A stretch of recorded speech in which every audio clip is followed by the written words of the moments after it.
está todo así. Si no, la Milagro te lleva a la terraza. Brutal, ¿eh? Si no, la Milagro te lleva a la terraza. Gabriel Levinos, buenas noches. Todos acá los participantes de Voces te estamos escuchando.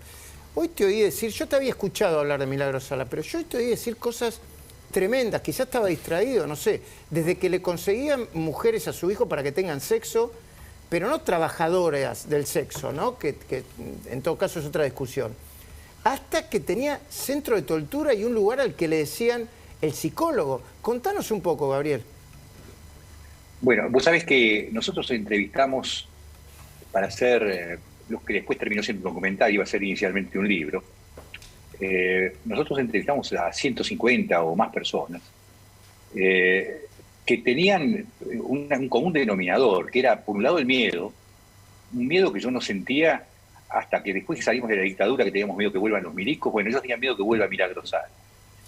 Vos sabés que el caso que vos nombrás tiene que ver con el hijo. El hijo tenía un lugar donde se atendía a chicos discapacitados, y cuando le gustaba a alguna de las trabajadoras de Milagro Sala, le decía a la madre que se la mande para él, y él en varios casos las utilizaba para todo tipo de cosas que no tenían que ver con el laburo en sí. Las hacía ir a los boliches hasta las 6 de la mañana, las drogaba, las emborrachaba y abusaba de ellas. Una de ellas, que cuando se revela, deja de ir a trabajar, se escapa porque tenía un chico y tenía que cuidarlo y no había nadie que quede cuidando al chico. Se fue a la casa, a los pocos días llegó una banda de gente, la sacaron de ahí, la llevaron hasta este lugar que se llamaba el psicólogo. El psicólogo era uno de los 2 lugares donde ella castigaba a la gente.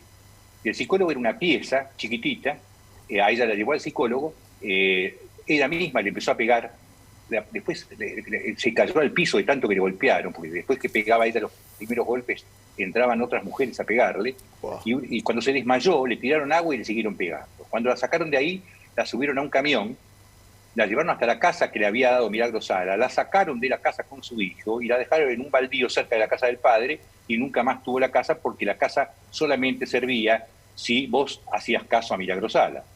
Esta chica, por supuesto, fue abusada, todo lo demás. Fue uno de los testigos que nosotros entrevistamos. Otra mujer que le querían sacar la tierra, le degollaron a los perros, los colgaron en su patio porque le querían sacar la tierra. Eran 2 dogos blancos que quedaron degollados. También aparece en el documental contando la historia. Lo interesante del asunto es que ella fue, como decía antes en el programa de Rivadavia, ella fue, el diseño de ponerla a ella ahí era básicamente sacarle poder al perro Santillán, que era un tipo honesto, un tipo de izquierda, pero que no transaba, y ellos necesitaban a alguien que transe. Entonces, ahora, ahí fue que el gobierno de Kirchner la empoderó para poder sacarlo de camino a este señor. Gabriel, ¿es responsable, no sé si penalmente o judicialmente, pero políticamente, de asesinatos más allá de causa de corrupción gravísima? Hay dos casos concretos que tienen que ver con que sus hijos, en esas parrandas que se mandaban, en 2 ocasiones distintas, chocaron y murió la acompañante, que estaba en ambos casos. Fue una casualidad que son 2 casos parecidos, y ahí la policía lo que hizo fue ocultar los coches, desaparecieron los coches, desaparecieron las causas, y a las acompañantes que estaban, que no fallecieron, se fueron de la provincia directamente.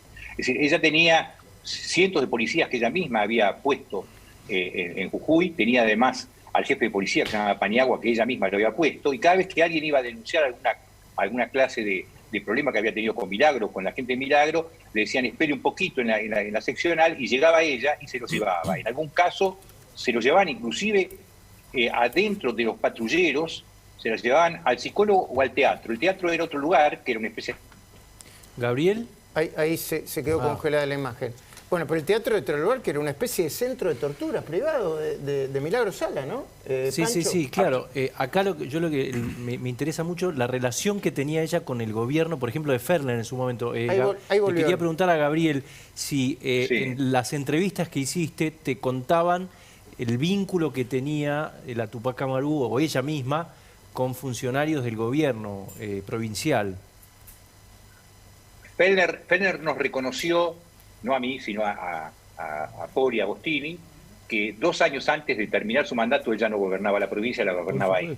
Ella tenía más presupuesto que él, ella tenía poder sobre la policía, tenía poder sobre la justicia, indudablemente la que gobernaba era ella, porque además la plata es lo que te dice quién gobierna en una provincia, si la que reparte dinero, la que tiene derecho a hacer lo que quiera era ella, obviamente Fellner estaba dibujado. Inclusive el caso de Luca Arias, que es un chico que era el yerno del perro Santillán, que tenía su propia organización social, había conseguido que el gobierno le dé algunas casas, ella no quería que nadie más que ella construya las casas, entonces lo hizo citar por la persona que manejaba las viviendas, que era Cosentini, al ministerio, y cuando llegó Luca con un amigo al ministerio, el ministro se fue, entró Milagro Sala, le pegó con un hierro en la cabeza, algunos dicen que fue con un revólver, de todos modos lo hicieron pelota al pibe.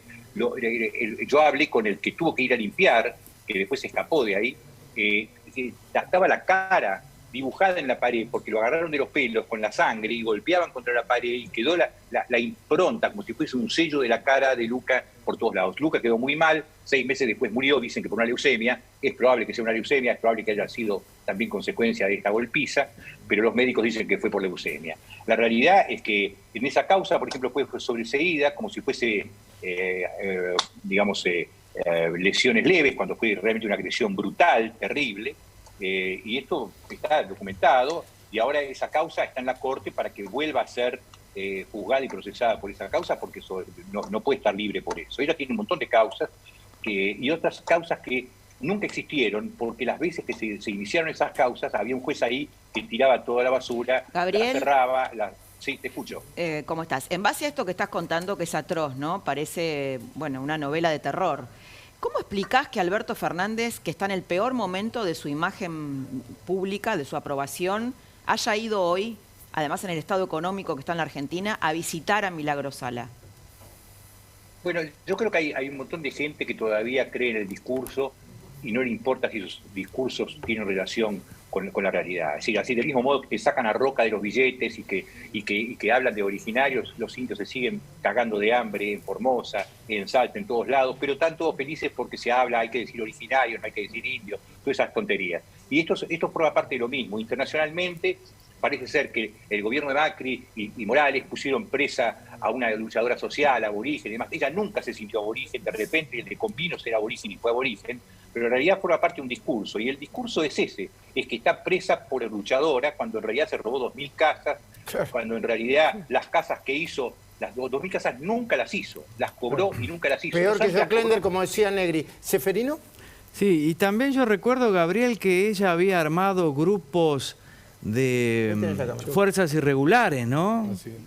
Sí, tenía gente entrenada, pero eso era digamos, es difícil determinar la diferencia entre un grupo de gente, digamos, de todas estas organizaciones sociales que salen, que sabemos que tienen gente pesada. Ella fue barra brava, ella fue líder de una de las barra bravas de Gimnasia y Esgrima, manejaba la droga, es decir, era una mujer de armas tomadas. Ella estuvo presa cuando era joven, porque con un grupo habían mexicaneado a la gente que iba a la prostitución en los barrios bajos de la zona al lado del río, en Jujuy, y entonces por eso estuvo presa. Ahí conoció a un montón de gente, y un montón de esa gente forma parte de lo que era la Guardia Pretoriana, de lo que ella llamaba la vagancia, que eran un montón de expresos que trabajaban con ella y eran los matones de ella. Gabriel, sabemos que tenés una cena, que nos atendiste gentilmente, te mandamos un abrazo grande, cumplimos con el horario prefijado. Muchísimas gracias por la entrevista. Brutal las cosas que contaba Gabriel Levinas, uno de los que participó del documental Desoídos. Ya está Martín Lustó, ya te lo dije en un ratito.